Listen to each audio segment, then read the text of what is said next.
Fellow St. Lucians, this is Openmike and this is Michael Chastanet. I'm now back to the second segment of our program, and my guest is my daughter Feolla Chastanet. Just for a brief on Feolla, I'm not going to go into her school days other than we spent 5 years in Puerto Rico before she headed to New York, where she got her bachelor's degree. She then worked with the New York office, thanks to Mr. Eldon Matre, who was the director of tourism at the time, who assisted her in getting her feet wet in that field. She was later transferred to London, and they were quite impressed with what she did there.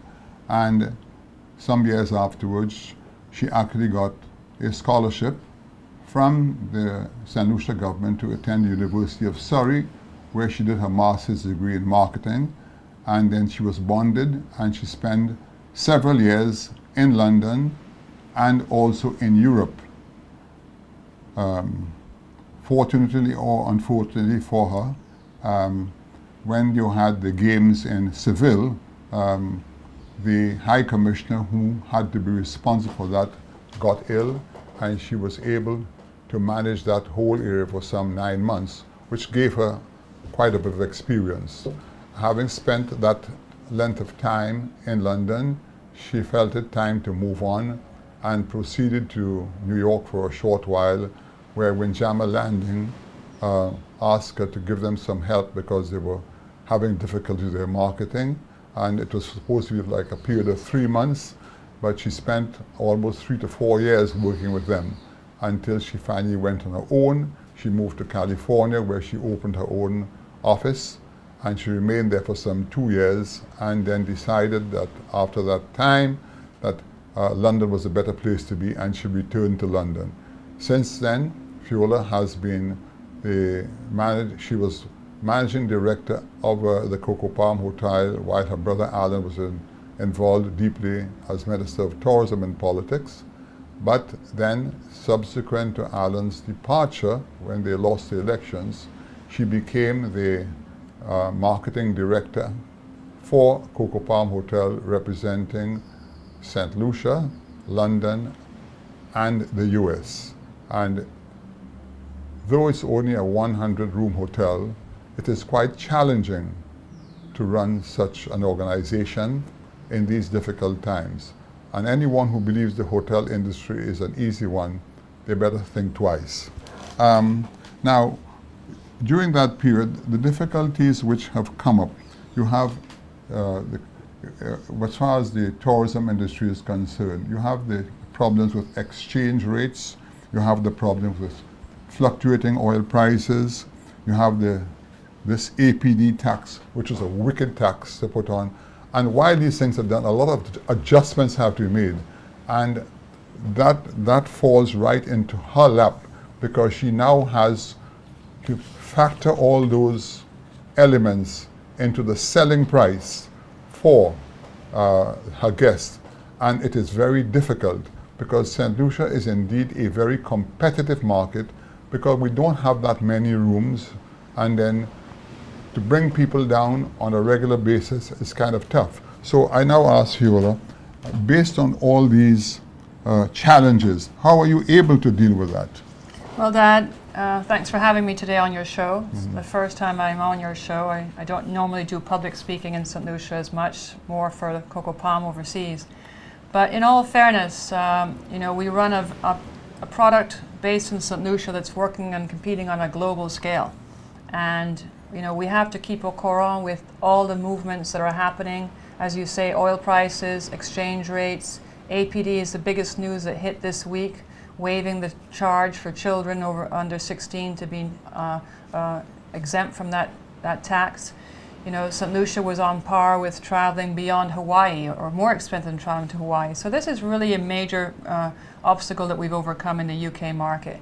Having worked in all these markets, in all fairness, and worked in both the private and public sector, being with the Tourist Board, as you said, and now on the private sector as a business person, following your example that we've grown up with, it really does make you very conscious of the environment we're operating in, because it is extremely competitive. The exchange rates today, the dollar is very strong, and that will impact the traveler. That means the US travelers going to Europe will get a better bargain, so they have more choice. For the Europeans and UK market coming to St. Lucia, it means their money doesn't go as far. So will they be more cautious? You know, everybody's watching the price. It all boils down to price. And then it offers the product. You know, if it's not on sale, it's not on an offer, you have sales here in St. Lucia today. And the numbers that come out for these sales shows you how desperate people are to save a penny. Every penny counts. So, you know, going from that angle, and how do we compete? You know, our product has to compete just like the supermarkets have to compete on a global scale. Our customer travels. They have choices.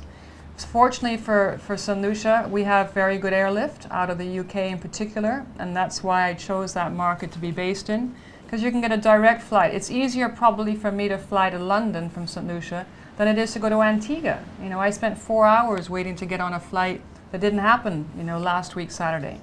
So in all fairness, those savings and costs that we should be enjoying are not happening, just as in fuel prices, like you spoke about last week. The cost of oil has not really impacted the price of a gallon of gas. So the price of oil has not impacted our airfares. What it will do is help airlines be more competitive with their bottom line and recover their debt. Yeah, that was actually the headlines on today's Voice, where Mr. Saunders said the same thing, that the airlines are going to benefit from the drop in fuel prices, but not the passengers. Correct. And you know, the thing is that when you come down to St. Lucia and you have an airfare of, what's the airfare now? It's almost 3,000, 4,000 EC dollars return. Yeah, it's a lot of money. And and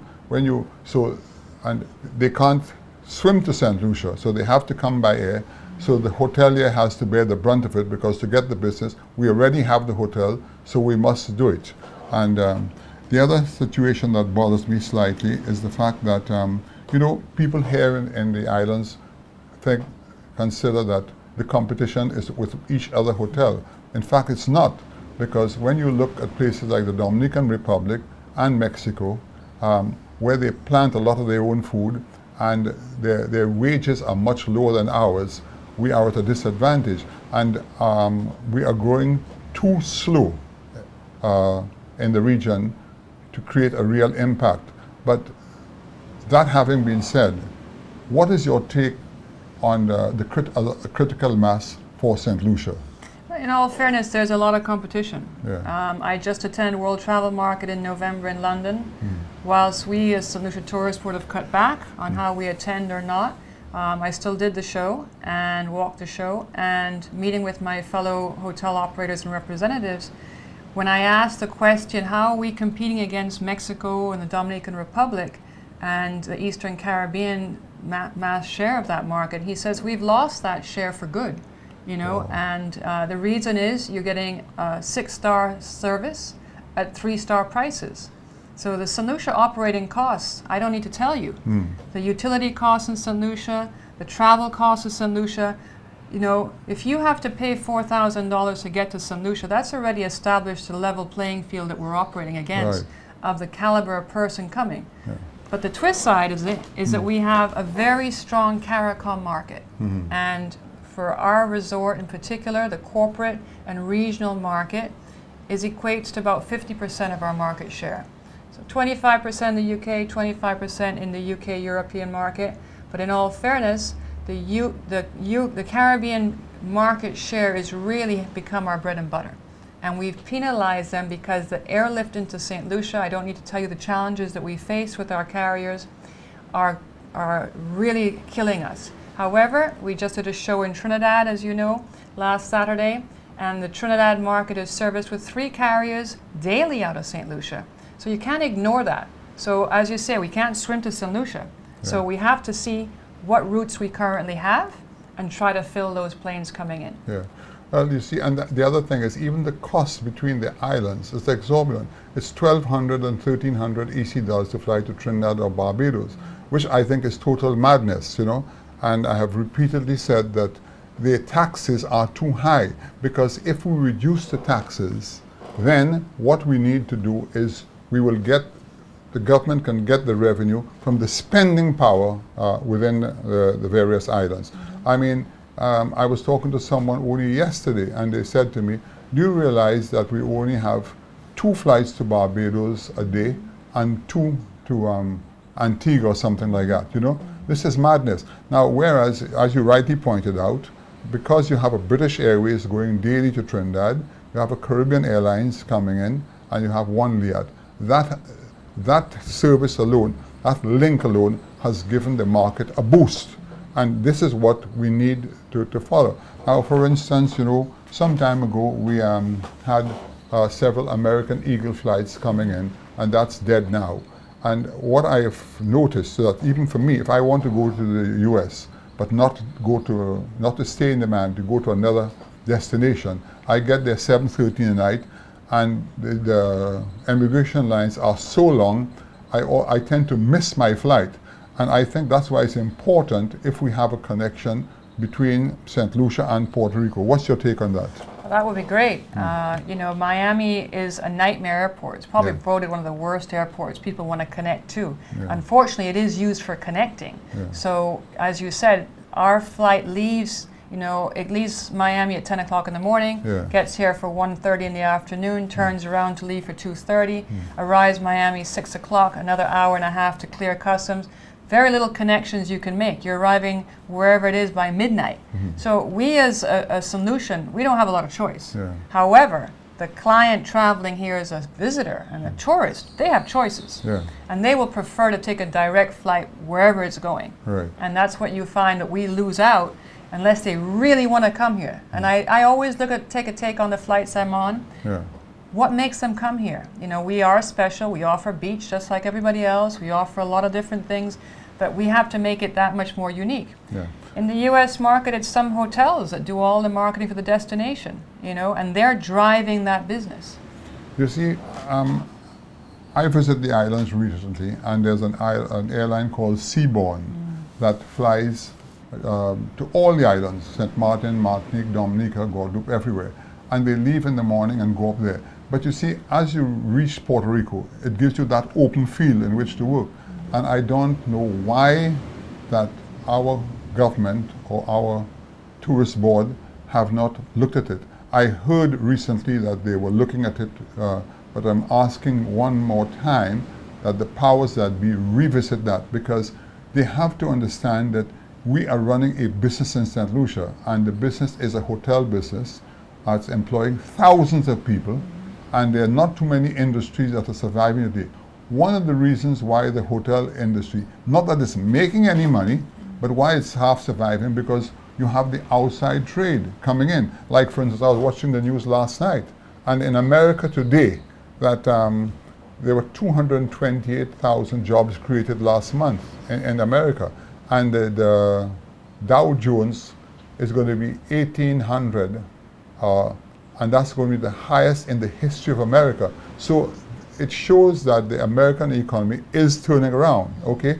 But it's a new scenario. And because people, as you said, even though they turn around, they are watching their dollars, and they have to be careful how much is sent. I have seen it in St. Lucia, time and time again. People come down, and they're not spending what they used to spend. We can see it at our restaurants. We get the figures daily and the daily reports, because all these taxes which are put on, as I've said time and time again, the VAT was one of the worst things that we could have done for St. Lucia, but then it is there, and we have been, should I say, questioned several times in the past that what they're doing, that wanting the government to cut down the VAT is not right. But you know, the thing is this, the VAT is killing us. This is Openmike. This is the end of the second segment of our program. We'll be right back.